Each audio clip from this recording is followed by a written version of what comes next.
Salut, aujourd'hui vidéo de présentation de mon installation solaire et comment j'utilise JDOM pour gérer ça. J'ai commencé ce projet il y a environ 2 ans. J'ai d'abord commencé par la domotique parce que je voulais me faire la main dessus avant d'installer tout le solaire. J'ai bien fait parce qu'on en apprend tous les jours. Enfin surtout j'en apprends encore tous les jours. Donc j'ai commencé d'abord avec JDOM en Docker mais ça allait pas. Ensuite, JDOM avec... parce qu'en fait, sur la première version, j'avais JDOM en Docker avec Zigbee to MQTT, le broker Mosquito, tout sur la même machine, et je me suis vite rendu compte que ça saturait très vite. Donc, j'avais un petit 3 en plus, un petit Raspberry Pi 3. J'ai acheté un 4, j'ai mis mon serveur MQTT, Zigbee to MQTT en Docker dans le 3 et JDOM dans le 4. Ensuite, quand j'ai commencé l'installation de l'installation solaire, je me suis vite rendu compte que j'avais besoin de communiquer avec mon onduleur. Et j'ai trouvé Solar Assistant, qui est un très bon outil pour ça, parce que il existe des plugins qui discutent avec l'onduleur en direct, mais je crois que c'est une minute, toutes les minutes, on a une valeur au mieux, alors qu'en MQTT par Solar Assistant, c'est toutes les 2 secondes, voire moins, suivant les variations. Donc tout ça s'est fait progressivement. Comme je disais, j'ai installé la domotique l'année dernière. Et là, en mai, j'ai commencé à mettre en place déjà un contrat tempo avec EDF. Et ensuite, déjà, et mettre mon onduleur avec les panneaux. Mais c'était juste posé avec pas mal d'ombrage. Et à partir de septembre, là, ils sont bien orientés, ils sont à la bonne place. Donc on peut envisager ça plus sérieusement déjà. Ensuite, pour dire aussi que cette vidéo, j'ai pas envie de m'enquiquiner avec un montage. Donc c'est enregistré en live, enfin avec OBS. Et ça risque d'être un peu brouillon parce que j'ai pas de trame vraiment définie. Mais bon, on va essayer d'avancer quand même. Donc déjà pour commencer, on va voir un petit schéma de principe de mon installation. Donc on a l'onduleur déier qui est au centre de l'installation. Là, on a le petit Raspberry Pi avec Solar Assistant qui est connecté en RJ45 USB sur l'onduleur. On a aussi un câble qui est relié aux batteries pour pouvoir lire les batteries. Les batteries, bien sûr, sont reliées par un câble aussi RJ45 à l'onduleur pour communiquer avec le BMS. Là, on a un ensemble de panneaux solaires, un string, 6 panneaux 500 watts, double, enfin en biface. Là, c'est des paires de panneaux sur 3 micro-onduleurs.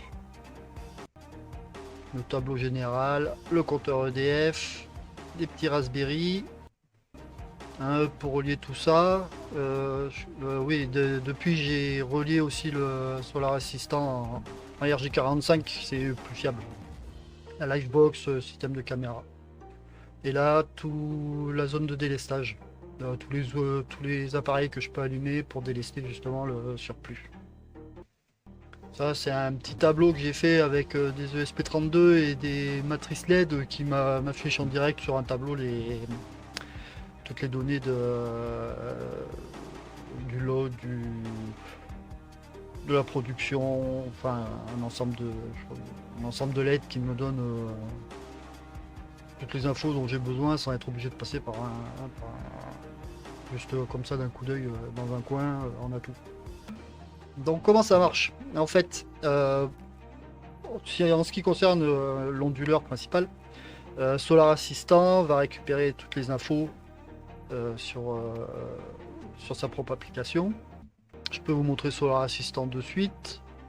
Voilà. Donc on a toutes les infos de production, la charge batterie. Là on est en plus, ça remplit. Je suis à 88% de batterie, donc je suis en plein programme de délestage justement avec JDOM. Ce que la maison consomme, il y a quelques radiateurs qui sont allumés justement pour délester. Je suis hors réseau parce qu'en fait Enedis m'envoie 250, plus de 250 volts en ce moment. Et donc du coup, ça me coupe les micro-onduleurs. Et ils aiment pas du tout. Donc, puis même l'ensemble de mes appareils n'aiment pas du tout. Donc je préfère rester hors réseau quand c'est comme ça. Il y a JDOM qui analyse ça et s'il y a assez de batterie pour se mettre hors réseau, même si on est bleu aujourd'hui et qu'il y a du soleil, on se met hors réseau, ça permet de faire tourner les micro-onduleurs. Sinon, eux, l'onduleur se met synchro au niveau tension avec le réseau et je me retrouve avec, je crois, 255 volts là, en ce moment. Voilà. Là, c'est mon dashboard JDOM. Il y reviendra après. J'ai 255 volts envoyés par le réseau, généreusement. Voilà. Pour les batteries, donc les infos sont récupérées directement. J'ai mon rack de batterie avec mes 4 batteries. Je suis en train de recharger. 89%, ça stagne un peu. Il y a un petit équilibre qui se fait. Après, ça monte assez rapidement. Bon, mais ça se pose plutôt bien. Donc là, le temps que le master, surtout que c'est la grosse, ça c'est une 3000. Tous les autres, c'est des 2000. C'est là le temps qu'elle se recharge. Surtout que je crois que j'ai pas mal de délestage. Voilà, pour l'instant, je recharge à 400 volts dans les batteries, donc c'est pas énorme. Voilà. Les batteries, le dashboard, bon bah voilà, un graphique qui résume un peu tout ce qui s'est passé. Ça c'est la nuit avec les consommations de nuit, ça c'est la recharge de nuit.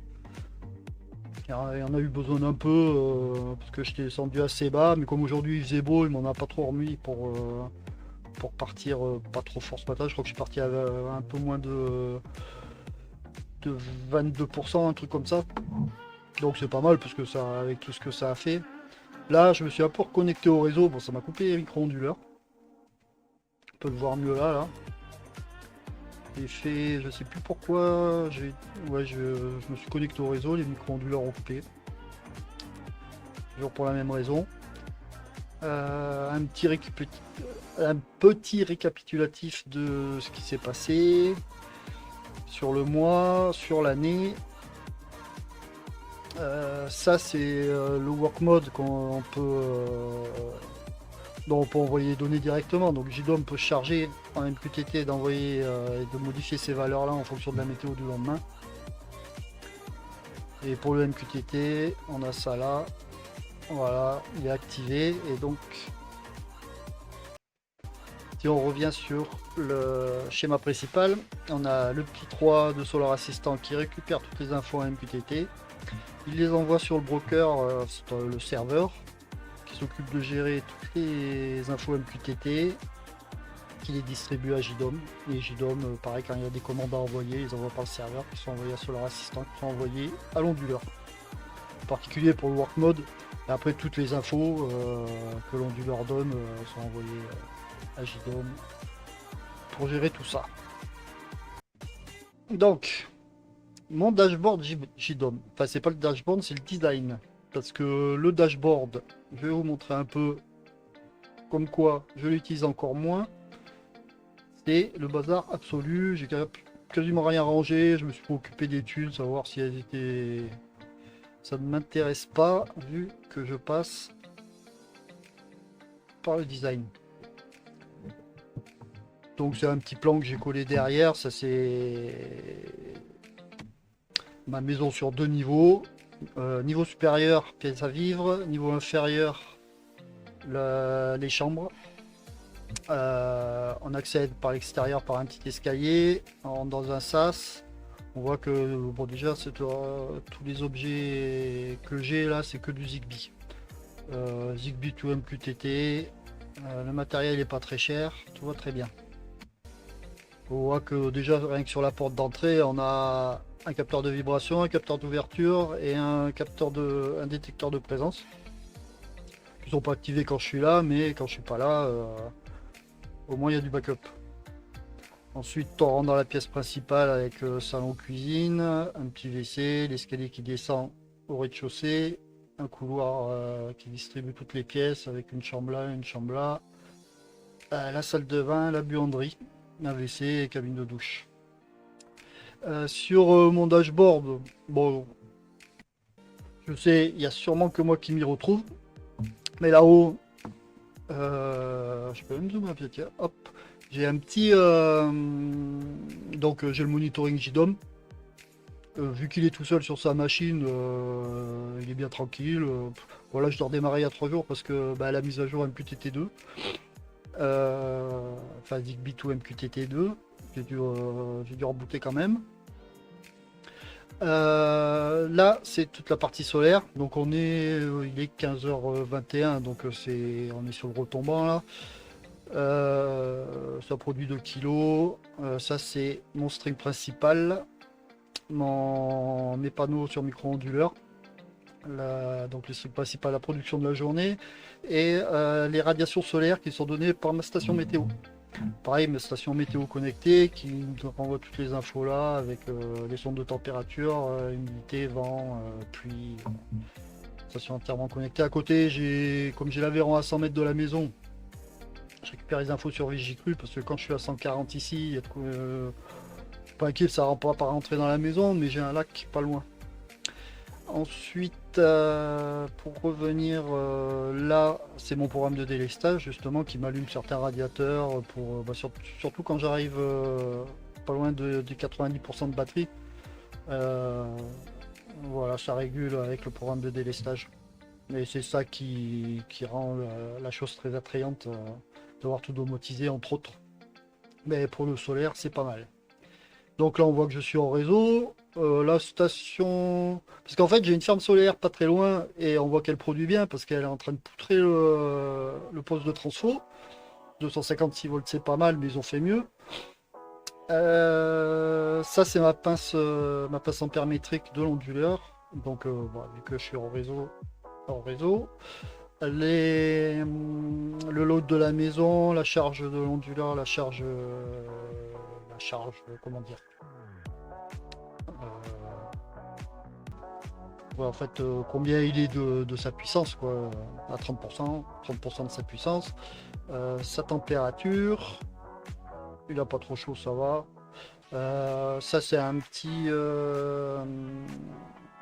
petite routine qui me calcule en fait la différence parce que bon, il y a la consommation, il y a les pertes de transformation et du coup il y a 124 watts actuellement qui sont perdus entre la transformation, les 60 watts que consomme l'onduleur.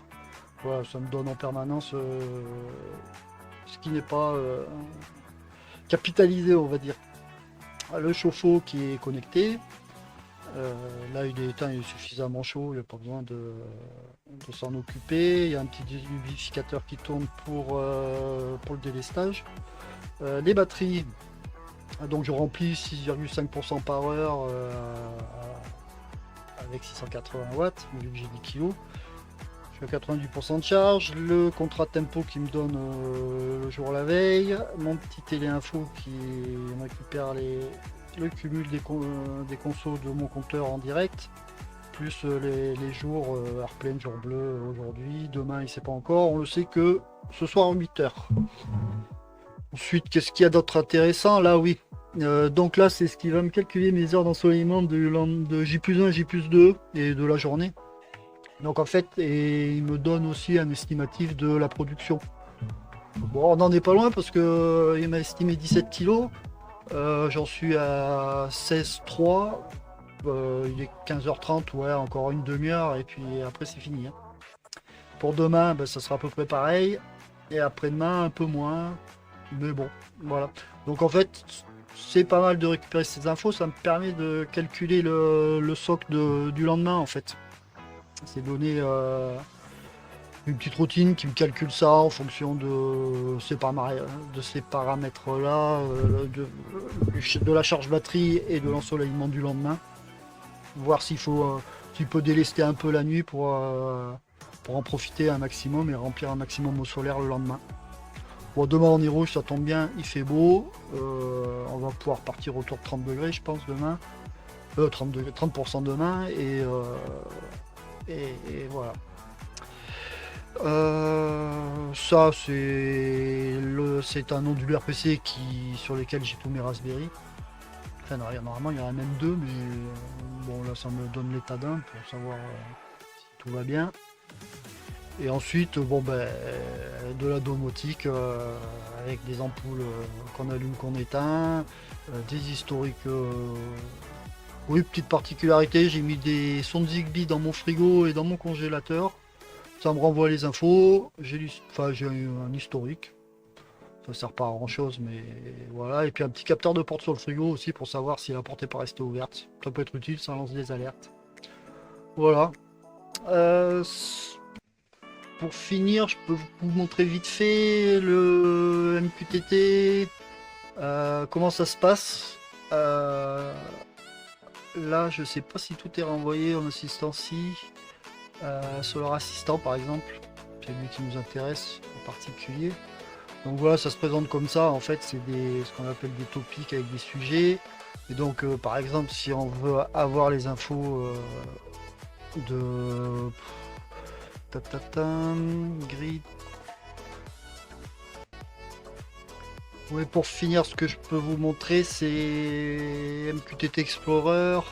En fait, c'est ce qui se passe sur le serveur MQTT. On a les infos qui seront actualisées en direct en permanence, aussi bien pour Zigbee ou MQTT, où j'ai tous mes appareils connectés qui sont dessus, où on peut voir toutes les infos qui sont renvoyées par chaque appareil. Donc voilà, là, savoir s'il est disponible, l'état de batterie, les infos qui renvoient. Là, c'est une sonde de température. Elle renvoie la température, l'humidité, la qualité du lien, tout ça. Sur Solar Assistant, bon, ben, même pareil. Si on prend par exemple le string, le PV Power 1, il renvoie 1138 watts. Ces infos, on les récupère dans JDOM. On voit qu'elles sont réactualisées en permanence. Et c'est beaucoup plus rapide qu'un petit plugin qui a été fait parce que sur Home Assistant c'est pareil, hein. J'ai regardé, j'ai testé les deux, parce que c'est la même source sur GitHub, c'est un petit programme qui fait ça. Euh, c'est c'est pas assez rapide pour être exploitable pour de la domotique en fait. Voilà, c'est à peu près tout ce que j'avais à raconter surtout à présenter. Euh, Bon, bah, fin de cette vidéo et au revoir.